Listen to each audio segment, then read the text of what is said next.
Hey, what's up, people? Piz out here, and today I want to talk to you guys about the new documentary Phantasm, Fantasm,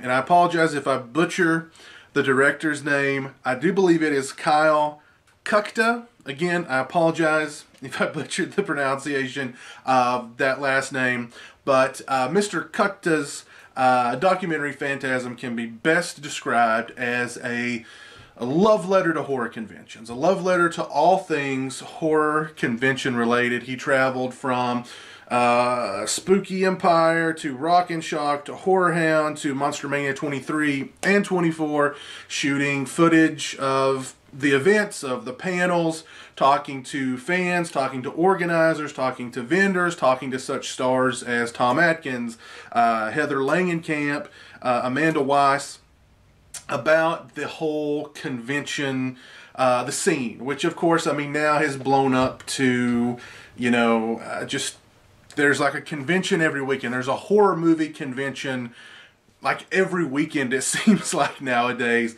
And, they just talk about the, what a horror movie convention is. And actually, Joe Lynch summed it up so perfectly in this documentary. He said, there's something about a horror convention.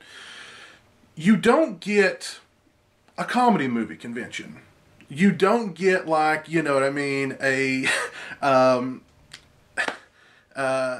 action movie convention, only horror. Really only horror, and sci-fi, kind of the fringe genres, are really the only genres that have, like, their own conventions, because they're sort of, the people who love sci-fi and horror, they're sort of like, the outsiders. And horror, just the genre, is sort of, like you said, it's a fringe kind of thing. Yet all these people from all these different walks of life, from all different creeds and colors and ages, they all get together and they just descend upon, a convention. And you can have 30, 50,000 people in a convention, and they're like, we never see a fight. We never see people arguing. We never see people having, anything like that. We always see people having a good time, whether they come to the shows to meet their favorite horror celebrities, to get their poster signed, or their picture taken with, Robert Englund or Heather Langenkamp, or, whoever. Or if they just come to, hang out and see what the vendors have for sale, or if they just want to hang out with like-minded people in, the communal aspect of horror conventions, was something that they spend a lot of time talking about.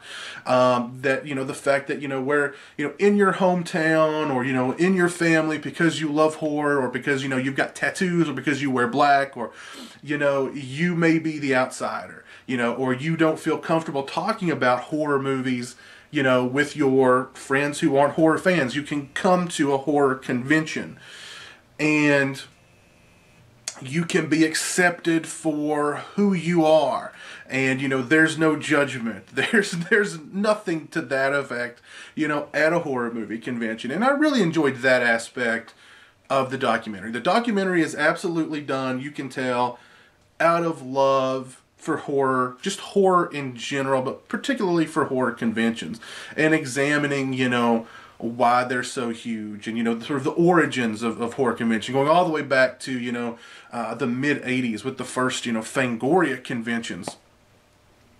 And it was kind of a fascinating documentary in that respect, to hear different people talking about just what horror conventions mean to them, and the communal aspect of it all, almost a family type atmosphere in a lot of weird ways. You always, if you go to conventions, as much as I do, you do see a lot of people there with little kids, or people pushing strollers, and you're just thinking, what are these people doing, with these little kids at these shows? But I think in a weird way, it sort of conditions the kids to be like, look, it's fake. It's not real. It's just fun. Jason isn't real. You know what I mean? This is the guy right there that plays Jason. So it's not real. So when you watch the movie, you can appreciate, the magic of the movie. But yeah, I really enjoyed the documentary. I do recommend you check it out. It's independently done. It was done out of love for, as I said, not just for conventions, but for just horror in general. So I do definitely recommend it. I'll put a link in the description below for you guys to go over and check it out more in depth, or to possibly even purchase it if you want to. Really, the only drawbacks to the documentary were, I would like to have seen more interviews from a varied, a wider array of people. The interviews are kind of, you see the same people interviewed multiple times. I would have liked to have seen a wider array of people, but I understand, there were probably a lot of, celebrity guests at the show that didn't want to be interviewed. In fact, there's one point in the documentary where he seems to be asking a celebrity, "Would you mind?" And they're like, "No, I'm too busy. Sorry, check back later." So, I mean, I'm sure they got a lot of doors closed in their faces, because, the celebrities are there to, make money, not waste their time with, doing interviews. But, I would have liked a wider array of interview subjects in the documentary. That's a small gripe against it. It's about an hour long, so I mean, it's an easy hour to watch. It was fun. If you're a horror convention goer, I think you should definitely go check it out. Again, I'll put a link in the description for more information and to potentially purchase the documentary. So, yeah. Anyway, hope you guys enjoyed, and until next time, take it easy. Peace.